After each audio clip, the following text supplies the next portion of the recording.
Kwanza tunampongeza sana Mheshimiwa Rais kwa kuliona hili kwamba wananchi wanyonge walikuwa wameteseka kwa muda mrefu sana.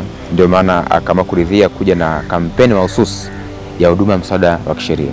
Sisi kama watu wa huduma za msaada wa kisheria tumekuwa tukishiriki na kushirikiana na serikali kuhakikisha kwamba katika kampeni zote ambazo serikali imekuwa ikitualika kwa ajili ya kwenda kushiriki na kutoa msaada, tumekuwa tukifanya hivyo. Na katika kampeni hii ya huduma ya msaada wa kisheria tumeendelea kufanya hivyo tangu inazunduliwa mpaka tumekwenda kwa wananchi kutoa huduma za msaada wa kisheria, lakini vile vile kwenda kutoa huduma za msaada wa kisheria katika maeneo ya vizuizi kwa maana vituo vya polisi na magerezani. Na mwitikio kwa wananchi umekuwa ni mkubwa, uelewa ni mkubwa, watu wameponya mioyo yao, watu wamerudiana, lakini vile vile mashauri mengi sana, migogoro mingi sana kama ya ardhi, ndoa na mirathi imeweza kutatuliwa, ama mingine ipo katika hatua mbalimbali za utatuzi. Lakini tunaamini kwamba mwisho wa siku basi wananchi hao watakuwa wamepata haki, na tunaamini kwamba baada hapo amani itatawala, na wananchi sasa badala ya kwenda kushughulika na migogoro basi watashughulika katika masuala yao ya kimaendeleo. Mwisho wa siku tutatengeneza taifa ambalo lenye ustawi kuanzia katika jamii mpaka katika ngazi ya taifa. Mheshimiwa Naibu Spika, Wizara inaendelea kutekeleza kampeni ya msaada wa kisheria ya Mama Samia Legal Aid Campaign. Tangu kuzinduliwa kwa kampeni hii tarehe 27 Aprili 2023, jumla ya mikoa 25 ya Tanzania bara imefikiwa na kampeni. Hali iliyoko sasa, kwanza kupitia kampeni ya huduma msaada wa kisheria ya Mama Samia imepaniwa uelewa wa wananchi wengi, kwa sababu kupitia kampeni hii tumeweza kuwafikia wananchi walioko vijijini ambao ilikuwa ni vigumu sana kwenda mjini kwa ajili ya kufuata mawakili pamoja na wanasheria. Lakini kwa maana kampeni hii Wizara ya Katiba na Sheria kupitia taasisi zake tumeweza kwenda katika vijiji vyote ndani ya Jamhuri ya Muungano wa Tanzania kwenda kutoa huduma za kisheria bure kabisa. Kwa hivyo mwananchi kwanza anafahamu haki zake za msingi ni zipi.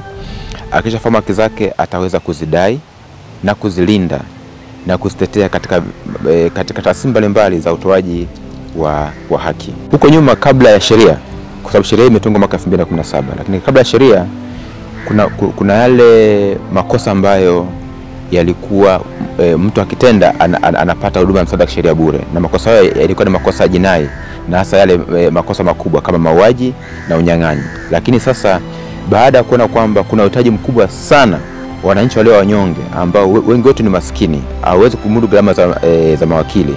Kwa hivyo utakuta kwamba hali ilivyokuwa huko nyuma ilikuwa ni hatari sana, kwa sababu wengi walikuwa wanakosa haki zao kwa sababu tu ya hali yao ya kiuchumi kuwa duni. Lakini baada ya sheria kutungwa mwaka 2017, sasa wigo umepanuka kutoka katika yale mashauri ya jinai. Sasa tumekuja mpaka mashauri ya madai, kwamba mashauri yote sasa mtu anaweza akapata msaada wa kisheria bure kabisa bila kutozwa gharama yote ile. Hivyo basi mwitikio wa wananchi umekuwa ni mkubwa sana baada ya sheria kutungwa na kanuni zake. Lakini vile vile baada ya kampeni hii ya msaada wa kisheria ya Mheshimiwa Rais, nao pia tumeweza kuwafikia wananchi wengi sana, hasa wale pembezoni ambao kimsingi ingetuchukua miaka mingi sana kuweza kuwafikia.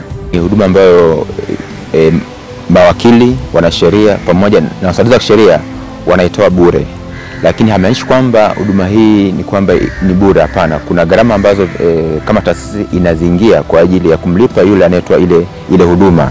Sasa mara nyingi sana tumekuwa tukifanya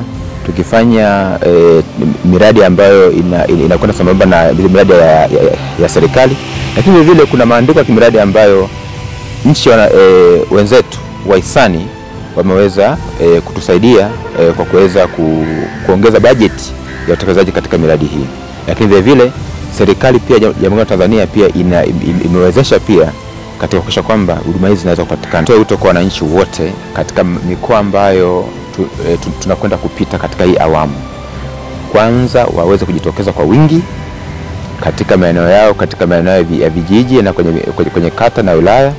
Wanasheria watakuwepo pale, wataalamu mbalimbali, kuna mawakili watakuwepo pale. Huduma hizi watapata bure kabisa. Wao jukumu lao ni kutoka nyumbani na kwenda kusikiliza mikutano ya hadhara ambayo wenye watakuwa wametuandalia, lakini zaidi ni kuweza kufunguka na wao sasa waweze kusaidiwa. Kwa jambo la muhimu ni kwamba wao waweze kujitokeza ili mwisho wa siku sasa zile kero ambazo walikuwa wanazitatua kwa muda mrefu sana, tunaamini kwamba wataalamu hawa wakienda kule katika maeneo vijijini, basi huduma hizi zitatolewa bure na wananchi watapata haki zao kwa wakati.